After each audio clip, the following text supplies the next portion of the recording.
Welcome to the Rise podcast. Kwesi Millington here, and I'm truly excited and honored about my guest today. His name is Deon Joseph. If I'm incorrectly pronouncing anything, you let me know.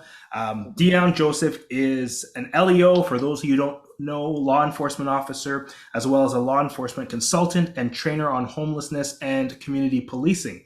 From patrolling the streets to meeting with public figures and advocating for change, Deon is driven to influence an environment for the homeless that helps them to reclaim their lives from the grips of their complex issues. Deon has created the housing program and Open Door project in an effort to creatively dispel the fear that many homeless people have of law enforcement. His programs are designed to empower the residents of Skid Row and create real change and impact. Did I miss anything major that you wanted me to mention in that introduction? Did you add that I walk on water too? No, I'm just playing. Oh, yeah, that's Jesus. I'm just playing. I'm just joking. No one can be like Jesus. We can try. Yeah, right on, right on. We give it a shot. So yeah, I just want to thank you for being on here.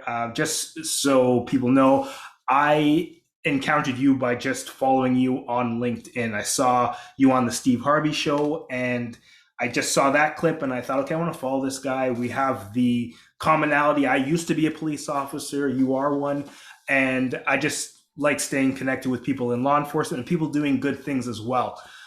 So just tell me a little bit about your background. I've researched some of it, but just your background and kind of what led you to be working with people in Skid Row. Well, my background, I was raised by two incredible parents who were involved in outreach their entire life. We were a proud Black family in the city of Long Beach, also kind of like revolutionaries to a degree, as far as trying to employ and empower and help people in our community through construction. My mother and father raised 41 foster children on top of their four children and three grandchildren. Okay. So there was a lot of love in my house, and I learned a lot. 41. 41. And you think I'd have some kind of resentment towards my parents for that. But no, it was amazing watching them heal people in a non-patronizing way. You know, they treated them the same as they treated us. And I watched these kids leave our house kicking and screaming, not even want to go back home to their own parents. My dad employing and empowering people in the African-American community and Hispanic community who needed a job that no one else would give them. My parents worked with the homeless for 10 years by feeding them in a responsible way. That's a whole other topic. And I watched all of that. And I didn't want to be a police officer at all. Like many young African Americans, I was indoctrinated to hate and fear law enforcement through my upbringing. I joined an activist group when I was in high school. And of course, my favorite rap groups were Public Enemy, NWA, and KRS-One. So these were my teachers. So Yeah, I hear you. It wasn't until I became a man and ended up my family after the riots destroyed everything Black. Like I said, we couldn't get any more jobs. The economy crashed, and I was out of work for several months. I met my beautiful wife, and I made a decision to become what I hated. And I was only going to do it for a little while until I found another job. But I ended up falling in love with the job and discovering that 90% of everything said about law enforcement officers is just not true. A lot of people say that, Deon, why do you work in a system of racism? I don't believe I work in a system of racism. I believe that there are racists that operate within that system, like in any other system in the United States of America. And I discovered that the officers I work with, white, Black, Hispanic, gay, straight, Jewish, Asian, most of them are decent human beings trying to do a tough job. And I started in Venice Beach, which everybody loves. And back then, everybody loved it. You didn't see what you see now, but palm trees, beautiful ladies on Sunday afternoon. If you're into that sort of thing, great eating spots. I was on probation. And when my year was up, my den sergeant said, you got to leave. You did your year, pick a division. So I picked three choices, and Central was one of my choices, not knowing about Skid Row. They touched on it briefly, but I thought it was just going to be some poor guys shaking for change, right? When I got the transfer, before I got the transfer, I told my training officer that Central was one of my choices. And he said, what the hell did you do? Do you know what's down there? I said, what, sir? Oh, man, the people are homeless. They have HIV, AIDS, tuberculosis. They smoke crack on the station. You're going to stick your hand in their pocket and get stuck with a needle, and there's no place to eat. So for me, there's three things you need to know. First, I was a germaphobe at the time. Second, Oh, wow. yeah. Second, I'm a big man. I love to eat. And the third thing is I'm a man of faith. And because of the first two, I went home and fell on my knees and said, Lord, don't send me to this godforsaken place. You've never failed to answer a prayer of mine. And sure enough, when I got the transfer, it was Central, and I went. And it was heartbreaking what I saw. I saw the homeless issue in a way that no one ever should. I'm driving down the streets and I'm seeing people having sex on the sidewalk, tents on fire, trash piled up to your knees, homeless, mentally ill individuals who should be getting help, ambling through the streets in nightgowns and wristbands, and assaults happening right in the middle of the street. It was just complete bedlam and lawlessness. And I prayed to God to get me out of there. But after I would say about 3 or 4 months of actually being in the field and having no choice but to respond to Skid Row, which is a very dangerous part of my division. Skid Row, is not all of my division. There's 5 other parts that are really great, but in the center is Skid Row, where all the services are. And after about a few months of being there and seeing how the system was failing them, yes, there was injustice in the justice system by way of when these people got shot, stabbed, raped. The DA's office at the time, their attitude was, well, it's just Skid Row. What do you expect? And these individuals were being victimized at an extremely high rate by the criminal element. And that inspired me to stay and try to figure out a way to be a champion for them, along with many incredible officers who I worked with. Well, there's so much to unpack there. And now I can see, okay, your parents raising foster kids and you getting into wanting to help people. That's definitely related. You talked about our community, the Black community, and their aversion to law enforcement. What would you say is the biggest, I guess, mental hurdle we have to break down when it comes to policing, whether it's trusting the police in our interaction with them or becoming a police officer? Because I don't know if you agree, but I think we need more police officers of color. Well, absolutely. On that point, because I know that's a very important point, a lot of our detractors and advocates bring up, is that we need more African Americans on the force. That I agree. I agree we should definitely have more African Americans on the force. Should we only hire African Americans to work in Black communities? Absolutely not. That should be encouraged, but it never should be mandated, because it doesn't matter what your skin color is, it's what's in your heart. I've seen white officers do incredible things, Asian officers do incredible things for people different than them. But the biggest hurdle in getting other African Americans to sign up and join and be a part of the change they want to see, unfortunately, is today's activism. And it's nothing new. It's been around for decades. It's just now on steroids with social media. And now you got Black Lives Matter and their activists come into prominence. Then now they have the attention of politicians. So when you espouse so much hateful and negative rhetoric, when you engage in such a high level of demagoguery against a profession, what young African-American male or female will want to do that? Why would you want to be the beast at every feast? You go to work, you're getting called Uncle Tom, Sambo. You go home, everybody's asking you why some cop shot somebody in Minnesota somewhere in the back. It's like I went through hell my first few years, and if it wasn't for my wonderful wife and her family, which had negative experiences with the police, really encouraging me and saying, "We need you. Keep doing what you're doing. We know." They would always say, "Don't let those white boys get to you," But but that was their thing. We support you, Deon, but don't let the white people get to you. And I had to educate them as well. But that's the biggest hurdle is the very same people who say we need more Black people or people of color in law enforcement are the same ones vilifying law enforcement to a degree that I don't know how anybody will want to do it. Now, I'm at the point now where I don't care, because I tell people this: I've done more to help African Americans in my lifetime than anyone that criticizes me. Anybody on the sideline criticizing me, when stuff hits the fan for the African American community in their own neighborhoods, they stick their head in the sand and say they didn't see nothing. But on video, I saw you sitting right there. When something happens to your neighbor's kid who needs mentoring and counseling, you look the other way because you don't want the trouble, you don't want the headache. I'm the one that responds. I'm the one that shows up when there's a rumor of a drive-by shooting in a park where a lot of African Americans hang out. I park my car there and I stand in the gap to keep those people alive, to keep that from happening. So for all of my critics out there, I always say, until you walk in my shoes, do not criticize me. You have no idea what I've done. And I don't walk around bragging about what I do, but in the culture and the age we're in, where people want to hyper focus on the negative about police, now I feel obligated for my fellow officers to tell the truth about some of the things that I've done. And here's what I was able to do in my department, which actually supported me in doing these things. I was able to house 150 homeless Black people. Okay, name somebody in BLM who did that.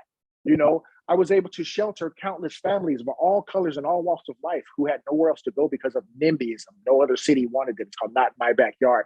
So I was able to get them shelter. I was able to mentor women, especially Black and Hispanic women who were in Skid Row, who were being raped through a program I called Ladies Night, which was created and designed to empower them and let them know that I don't care if you're on the pipe, on parole, or prostitute, or undocumented, or swinging from a pole. You have a fundamental right to report sexual abuse and domestic violence, just like anyone else in the city. And I rolled out the red carpet for those ladies, so they could hear it from me, a police officer, that you matter. You just have to work with us. And that resulted in, the funny backstory behind that. That was birthed in October of 2008, after I had already established a really great family style relationship with the community. But it was birthed in my heart in 1999, when I was working undercover as a vice investigator, and I'm walking down the street trying to get this sex worker. I've been trying to get her for weeks. And I finally got to her. And when I say, "Hey girl, I need a date," and she looks at me, and her eyes swollen shut, her lips split open, skirts torn, and blood and semen is leaking from between her legs. Clearly, this woman had been sexually violated, and she would not let me help her. When I pulled out my ID and said, "Ma'am, I'm not going to arrest you. I want to help you," she told me to go pound sand, because she was told by pimps, johns, hustlers, and even activists that if you go to the police and you were a sex worker and you were sexually assaulted, you're going to be violated. So I had no power to do anything back then, but thankful for the position that I've been in now for the past 16 years, I did. And I created Ladies Night. Now, here's the wonderful gift of developing relationships with community, especially communities that have been indoctrinated to fear you. I only expected 50 women to show up to the first Ladies Night. 175 homeless women, Black, Latino, white, poor people who nobody gave a damn about, showed up. And I gave them all I had, and even taught them a little self-defense, not enough to kick my butt, but but just enough to help them survive in the streets should they be attacked and add seconds to their life. So that was one of the things I was able to do. I started a mentor program called Just Like You, and I thank my department, my agency, a very forward-thinking agency, who allowed me to do this. This was off the cuff. This is not their program. I created it, but they supported it, where I mentored young African-American and Latino kids who were homeless to let them know that, they can see themselves beyond their circumstance. I called it Just Like You, because I brought in individuals who were successful. I don't care if you were an actor, a janitor, a lawyer. I don't care if you pushed a broom, as long as you were successful, but your life had to mirror these kids at some point so they could relate to you and see themselves in you. And that program lasted for several years, but all that got shut down due to the pandemic, which really set back a whole lot of things. And then the last thing I did was I had an unofficial housing program where I worked with programs within Skid Row, but outside of Skid Row, transitional housing, to get people who were actually ready. And that's the key word, because every homeless person doesn't want a house. Don't listen to that activist rhetoric. That's a lie. But the ones that are ready, I was able to get to work and connect and work in a synergetic fashion with a lot of housing agencies and get people off the streets until after the pandemic. And then that got worse after the George Floyd incident, where everybody said, "We shall not work with the police on anything." So they took everything away from me. But I'm hoping we can get beyond this pandemic so I can get back to those things. But yeah, those are just a few of the things I was allowed to do. And you mentioned the Open Door Project. A lot of the attitude was us versus them. And no, I'm not saying that's bad on the department, or bad on the community. It's natural when two groups of people have been pit against each other for so long that, there becomes this chasm. It takes somebody from both sides to come and try to bring those groups together. And that's what I did through the Open Door Project, by bringing in caseworkers and drug advocates and activists into the station to introduce themselves to our officers. And that program lasted for about 6 months, and it was very effective in humanizing our officers and also making our officers aware of the services that they can guide somebody to. So that was some of the few of the things that I was blessed to do. And I thank God that I worked for a department that supported me in doing all of those things. So yeah, it's just been a wonderful career. And how long have you been in the career now? 26 years as of December. I just celebrated my 26-year anniversary. So it's a long time. I still got 6 years to go. I don't plan on going anywhere anytime soon, but unless I hit the lottery, no. I love those people. And you got to throw me out of Skid Row. You want to put me out of Skid Row, you got to throw me out of there. Well, I mean, you've had so many programs that you've started, and I wanted to know, I mean, some people might say, oh, I'm just an average person or I'm just an average police officer, but you started program after program, project after project. How do you go from, okay, I just want to help somebody to having a program going? I mean, give just the short breakdown of how to get a program started, whether you're in or outside of policing. Well, here's the short breakdown of that. Remember, I don't care what profession you're in, you are never just on anything. We are in a society that believes now that unless you have 800 college degrees, unless you're an elected official, that you are meaningless, that you have no impact on this planet. And I tell everybody I contact with, you don't need any of that stuff. You just need to believe that you're not just to anything. If you're a janitor, you can save somebody's life. I know janitors who mentor kids. I've seen that. I've witnessed that. So all it takes is for you, whatever profession you're in, go to your immediate supervisor or commander officer, say, I got this idea to mentor kids. Most of the times they're not going to say no. They love positive stuff, and as long as it doesn't go against policy and the law, of course, you can engage in those things. And I don't think many people will have a problem, because I didn't just do that as a senior lead officer. Right now, I'm a community cop. I was doing some of these things just as a basic patrolman, patrol officer, going from call to call to call. But every now I'd stop and have meetings in the street with people and engage in that way. So you don't have to have an official program to make that happen. It just has to come from the heart. You are the program. You are the change agent in whatever you're doing and wherever you go. You don't need to do that, all of that stuff. And that's good to hear. And I'm glad I'm correcting that just blank mentality. And so when you create a program, what are you thinking? Are you thinking, I want to bring in people that mirror the people that have gone through something, and I'm going to develop something to do for these people for 6 weeks? Do you think of a length of the program? And then location, how do you know where to meet people or where to bring people together? You said you had 175 women show up to one of your programs. Well, that comes with one of my principles, engaging people in your community, especially if you're a cop and you're listening, in a non-enforcement capacity. Listen, there's a term that says familiarity builds trust.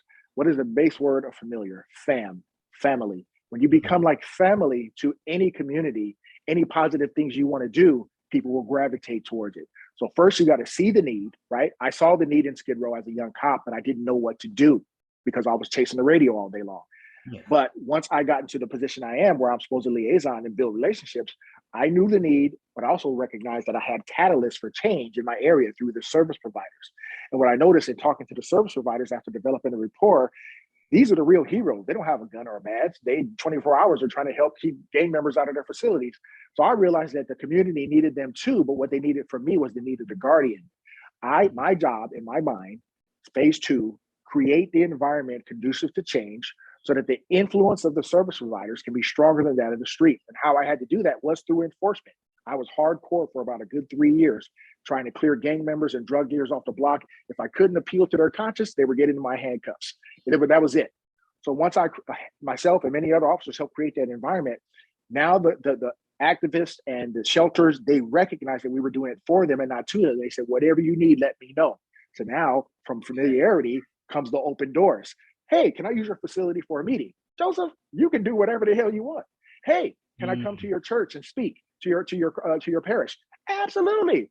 These things open so many doors for me. The principles that I utilize open so many doors. So those are the 3 steps that I use. Familiarity opens doors for people. Recognize the need, become like family, the doors will open.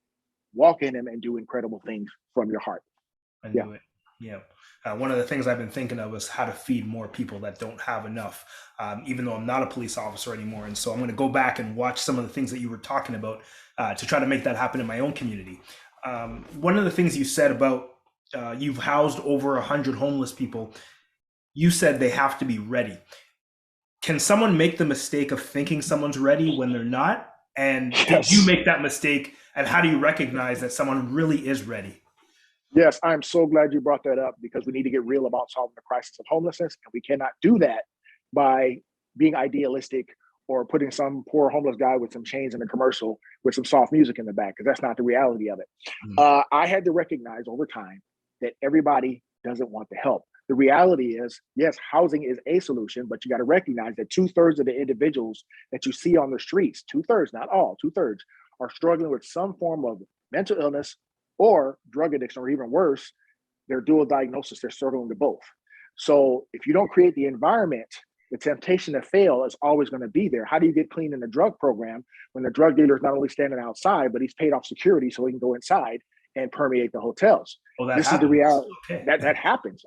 Just about every hotel, and I'm not talking about the organizations. The organizations are great, but they're not the police, and the police have been handcuffed. So they're not able to stop a lot of the infiltrators that come in to keep people on the end spiral of addiction. So a lot of the people that I house about 150 people who came to me at their last rope. Joseph, I'm tired. I'm going to die if I live another street. And I look in their eyes and I say, you know what? You're ready. Because I know people who are at the same level. They're ready to die tomorrow, but they're ready to die with a crack pipe in their mouth or a needle in their arm. But you got others who hit that bottom who come to me in tears and say, Joseph, I came to the station because I heard on the street, you're the only one who can help me get a leg up. That's the person I want to try to help. Now, I housed 150 people, but here's the reality of it.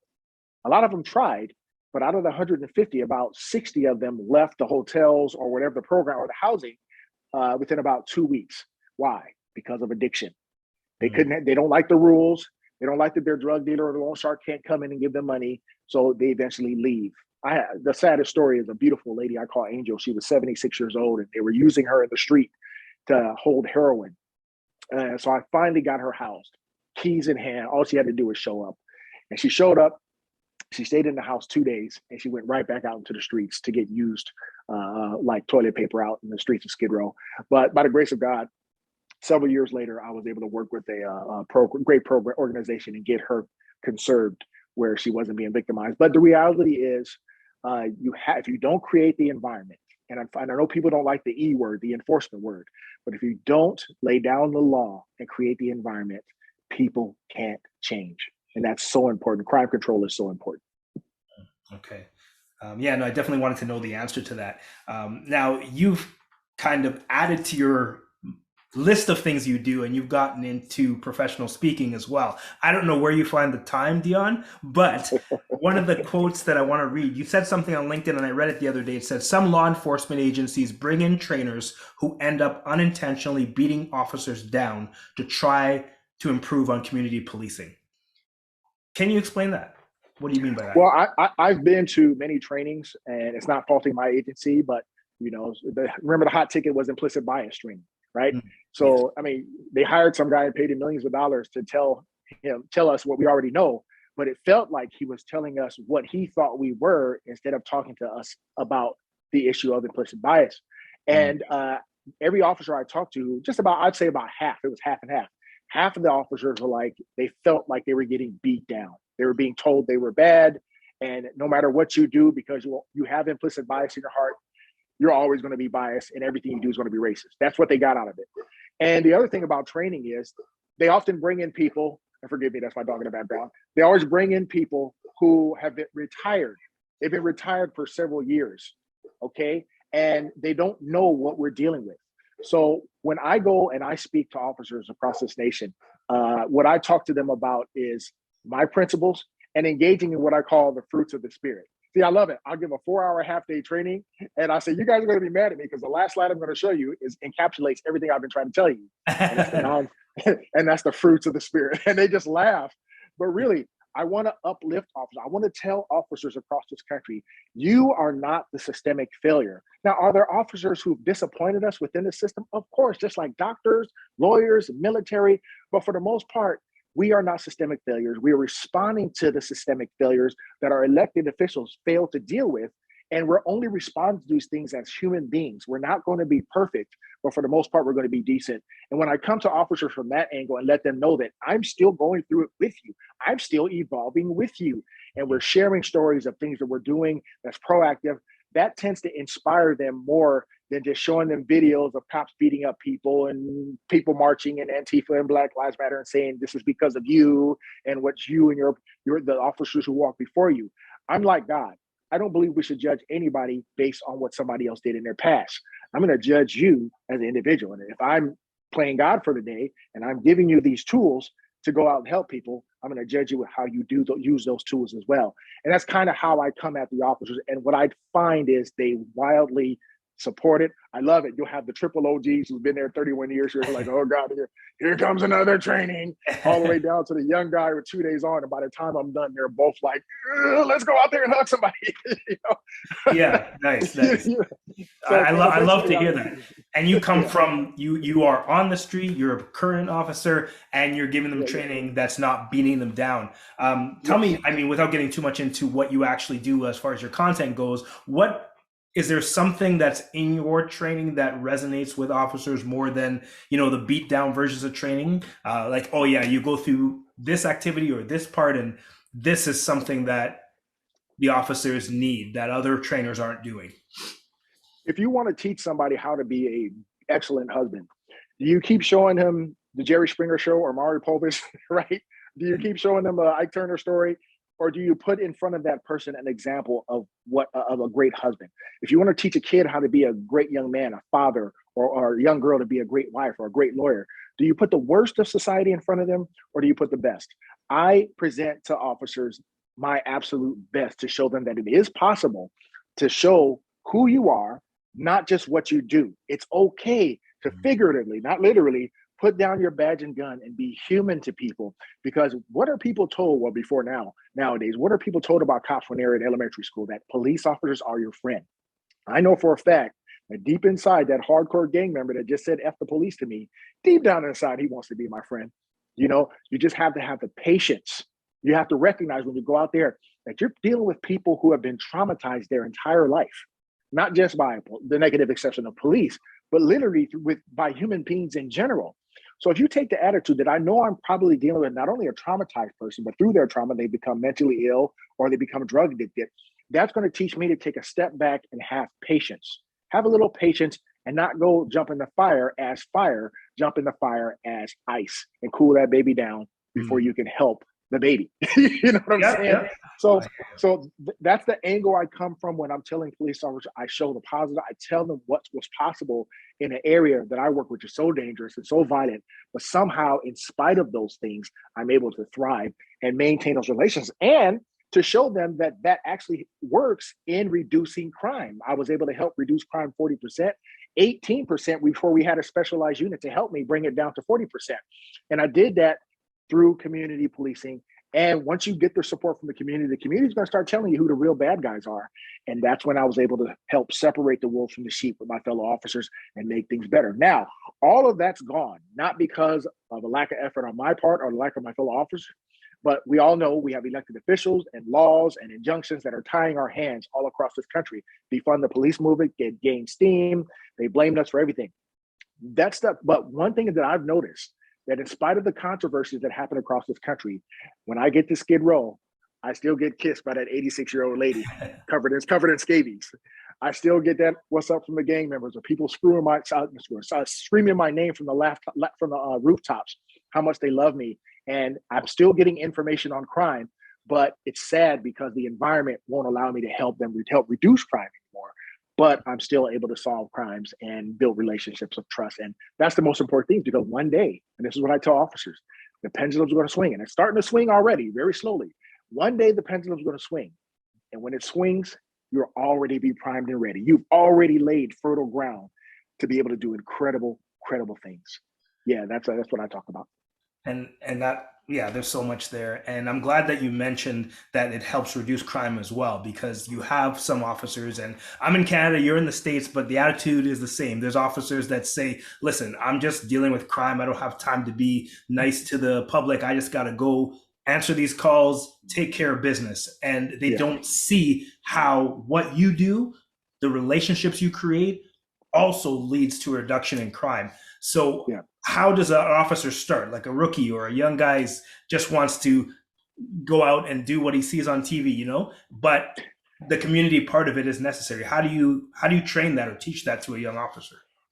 When I actually train officers once a month in my agency. It's called a PSL course, where officers who have 11 months on, they have to go through the training, and this training where it focuses on community, and they bring me in to give training. And what I tell these young officers is, you've been out there, you've tasted it, you felt the negativity. Never lose the art of being the best version of your authentic self. Bring everything that you came with to the table. I brought my love for my race. I brought my faith. I brought everything and the best aspects of all parts of me to the job, and I never sacrificed it. Yeah, I got teased. Yeah, I got clowned, but still, I made it a point to, on purpose. I always say I'm Deon on purpose, to be the best version of myself on purpose, to be able to reach and connect with people. Because when I was a young cop, you know what they told me? Go numb. Look, you're gonna save a lady, and she's gonna jump on your back, and you, while you're pulling her man off of you, she's gonna be jumping on your back, okay? Or you'll be back at this house next Tuesday, you know. So the best thing you could do is go numb. I refuse to do that, and I tell these young officers, never ever stop feeling the pain of these victims. I don't care if you have to go to that house to the 13th time. That 13th time, because you showed up and you cared and you gave your best like it was the first, that might be the time that can change somebody's life. And that's what I tell these. Remember what you came on the job for. You came on the job to be a servant. Embrace that. That's not a bad word. Embrace that. You said you came on this job to be a servant, and that really stuck with me. And that's what you tell young officers. And I want to touch on something that you talked about in one of your talks. You said there's four types of people in this, four types of people out there that you deal with. There's decent people, there's good people who have done bad things, there's people who have made mistakes but have redemptive qualities, and there are career criminals. And that really rung true with me, because you're right. I see it. I saw it when I was a police officer. People that just say, okay, you know what, that person committed a crime. They're criminals. They're the bad guys. We're the good guys. And they just see black and white. And Right. you teach officers, hey, there's a lot of gray out there too. So you got to make sure that you don't judge anybody, and you bring all of you to the job as well. And you said mental illness doesn't have a look. I really like that from your TED Talk. Have you seen people that looked a certain way that has surprised you? Is that what made you say that line? Absolutely. I'll never forget. 1998, my partner and I, Big Joe Graves, we were walking on a foot beat at Skid Row. We were two cops crazy enough to do it. And I'm sitting there eating a bacon wrapped hot dog, which was delicious, in the middle of Skid Row. And my partner, and we're talking about the Lakers and how bad they sucked, and we're glad Shaq and Kobe were here and things were going to turn around. And as I look straight, my partner disappears out of the corner of my eye, and he's flying through the air like Superman to grab a woman who looked like a soccer mom. Like a soccer mom who jumped in front of a moving city bus. And he grabs her and he throws her to me. I catch her. I drop my delicious hot dog. I handcuff her. Said, lady, what the hell are you doing? She said the magic words. I heard voices telling me to do bad things to myself, so I did it. And we were able to, quote unquote, help her. But she looked like somebody's mom had just wandered into the street. You know, it was just weird, you know, and unfortunately, she passed away that same day. When we took her to the hospital, we gave each other a high five. It says, the police saved the day again.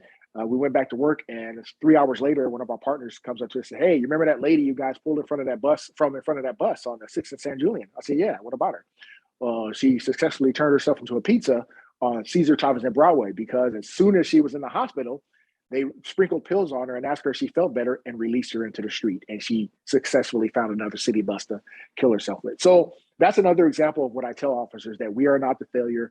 We saved that woman's life. The system failed her.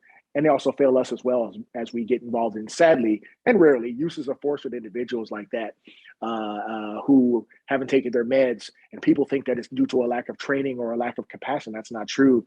What do you do when someone there's a chemical buffer between you and the crisis? Look, it's easy for me to deal with somebody who's just bipolar or just paranoid schizophrenic. That's easy. But when they're those things and on meth, spice, crack, and yes, even marijuana has disastrous consequences. It may not affect you or me who are normal, but people struggling with mental illness, it has disastrous consequences. Okay. And that's one thing that has to change, the amount of time that they're held in the hospital. You were saying that where you are anyways, it's what, 72 hours that they hold them, and that doesn't give them enough time to detox. So it's inevitable they're going to be back soon enough, or worse, dead, right? They're not even able to benefit from the therapeutic attributes of the medication that they're taking, which oftentimes takes 4 to 6 to even 8 weeks. So I say have them hospitalized for the duration of the time that it takes to stabilize them, because in that time frame, I don't want to see asylums come back. I think those were inhumane. I don't want to rob anybody of their freedoms or their autonomy. But for 6 weeks, let's detox them. Let's have the professionals develop a rapport with them, find out who their loved ones are, and let's have our legislators come together and streamline the process of conservatorship so that their loved ones can find them, connect with them, and help them get some control of their lives. Now, let's say 6 weeks comes up and that doesn't happen. They don't connect anybody, but at least they've been used to taking their medication. So when they do get back out in the streets, it's going to be a longer time before they relapse and end up becoming a police problem because they've kind of been inoculated into taking their medication on a regular basis. People always, like I said, people always say housing is the issue. There's a young lady, I'll call her Lady Bird. She is a 42-year-old, beautiful Black woman who blew into Skid Row from Houston. And Lady Bird, she had the mental capacity of a 7-year-old. Like literally, when you talk to her, it's like you're talking to a small child. And this woman was in the street being violated and raped. And it took me years to help start the process of getting her housed. I got into a transitional facility. And from that facility, I was able to work with a deputy from the mayor's office and help her get into a permanent housing, low-income supportive housing. And you thought if you just house them, that's going to solve the problem. But she's in a housing facility where she's living next door to a drug dealer who kicks out a person that lived there and uses their room to sell drugs. And she's constantly being harassed. And then she stops taking her prescribed medication and starts self-medicating on the hard stuff. That's a recipe for disaster. And recently she ended up stabbing somebody.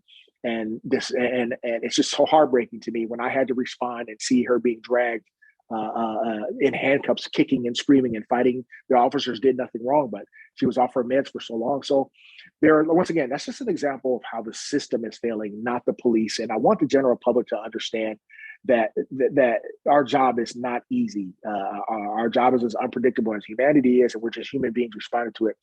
We are also victims of systemic failure. And until the system gets better, we're always going to end up being the tip of the spear. And even I want that to change, but it's got to change responsibly. Absolutely. Yeah, we've got through so much today. I guess I want to ask you, as we're closing up here, advice for someone who's thinking about this as a career. Anybody. Okay. If you are thinking about law enforcement as a career, but I want to direct this to people of color, but everybody. The job of police work is a noble profession. Forget all this stuff you're going to learn in college that, it's connected to slavery and all this stuff. I'm sorry. You're getting revised history.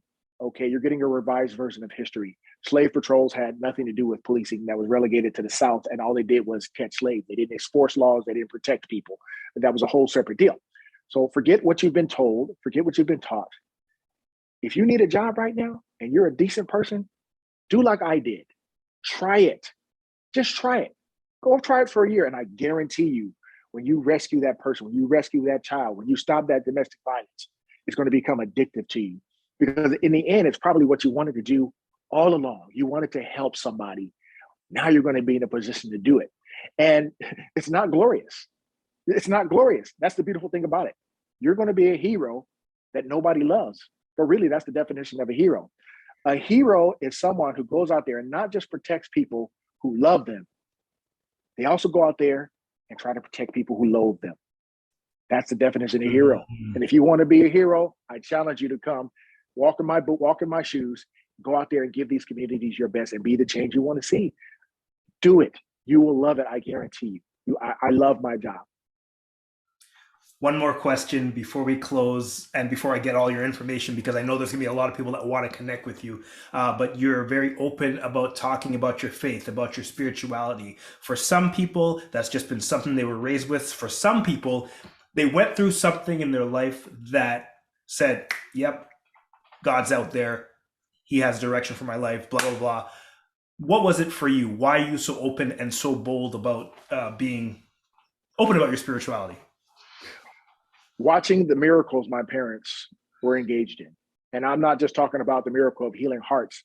Like my mom had the faith like nobody's business. And I saw my mom pray over people and heal people and sick children and literally save people's lives through her faith. But also exercising faith through those non-spiritual moments and walking in it in a real way. I love what my mom said to me one day. She said, Deon, when you're trying to help somebody, don't forget what God brought you from. Man, that sounded like Jesus talking right there. They made me love Jesus. They made me, and I'm not talking about force, just their actions through how they treated people, how they loved people. And then there was that period where I became a young man. And of course, you kind of go away from God a little bit. I was out there wilding out doing my thing, and I didn't really need God, and then I ended up hitting a wall, kind of, and in that I was in a dark place. Nothing bad was happening, but I was just in a place where I just knew I wasn't supposed to be in my life. And I just one day I said, you know what, God, I'm going to dedicate myself to you for 1 year. I'm going to stop all running around with chasing the ladies. I'm going to stop all this cussing. I'm going to stop all this crazy stuff I've been doing. And I'm just going to dedicate myself to you. And that year, being dedicated and faithful to God and opening myself up to him. If you take those steps towards him, he's going to take 10 steps towards you. And he blessed my life. And so he gave me my beautiful wife. In life, I always wanted what my parents had, but I was going about it the wrong way. You can't sleep with 20 women and to find your wife. That's a whole other podcast. That's a whole other podcast. But he sent me my beautiful wife, and in the nick of time. And I've been blessed ever since. And I've just been thanking him ever since. God is real. I've seen him work in my life in these streets, and it's just wonderful to be able to share that with the people I contact. I know I can't apostolize in an official capacity. We know you can't do that. But I believe my walk, how I treat people, like I said, those 9 fruits of the Spirit, that also preaches to people without me having to say it. And then the cool thing is, many of those people are friends with me on social media. So when they say, Joseph, can you pray for me? Hey, hit me up on Facebook. I'll pray for you right now. And off duty, I can do whatever I want. Absolutely. Absolutely. Are your parents still around? Are they still here? Are they? No, unfortunately, they are, well, for me, unfortunately, but they're getting their justice search there with the Lord right now. And I hope to God that they're proud of me. I think they are. Sometimes I feel them next to me every time I do something. So yeah, they're with the Lord. And I just kind of got a little bit of a chill there. I feel like they're proud of you, and I'm proud to know you virtually. Maybe one day we can meet up and break bread together. Before we end it off, first off, thank you for taking the time out of your schedule, out of all the things that you're doing, to spend a little time with me today and my listeners. Where can people find you, connect with you, maybe help you in any way, whether it's connecting with you or help to contribute to the causes that you support? Well, if you want to connect with me, you can go to Facebook. I have Officer Joseph fan page. I also have Twitter, OFCR Deon Joseph. I'm also on Instagram, but Instagram, you're just going to see pictures of me in a jacuzzi. You don't want those. But I also have my website, www.deonjoseph, DeonJoseph.org. And if you have a law enforcement agency that's interested in training, that doesn't beat your officers down, that lifts them up, I promise you it will not be death by PowerPoint. You don't have to learn any new acronyms. It's just coming from the heart, and you will love it. Hit me up at info@deonjoseph.org. Send me an email. I'll fly out wherever you are. I'll come to Canada. Awesome. I'm going to spread the word about you. Absolutely. Thank you very much, and appreciate you being on here, brother. Hey, God bless you, man. Thank you.